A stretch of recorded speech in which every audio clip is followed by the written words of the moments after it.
Échec total des équipes d'Afrique du Nord lors de cette édition de la Coupe d'Afrique des Nations Côte d'Ivoire 23. Les 4 nations qui avaient entamé la compétition, à savoir l'Égypte, finaliste de la Coupe d'Afrique des Nations au Cameroun, la Tunisie, classée 8e lors du Cameroun 2021, l'Algérie, vainqueur de l'édition 2019 de la CAN, et le Maroc, demi-finaliste du mondial, ont tous été éliminés, que ce soit en phase de poule ou lors des huitièmes de finale.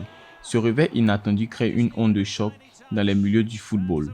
Les raisons sont assez différentes pour chaque pays, mais finalement c'est peut-être la seule non-surprise d'une CAN qui en a plein, c'est que les pays d'Afrique du Nord ont du mal lorsqu'elles sortent de leur zone. Cette déculottée des équipes de l'Afrique du Nord soulève de nombreuses interrogations et des débats entre observateurs et passionnés du football africain. Ces pays-là ont joué sur leur nom et non sur les joueurs qu'ils ont, et non sur le programme qu'ils ont, et non sur la qualité des contenus qu'ils offrent. Donc ils se sont contentés de leur passé, de leur histoire.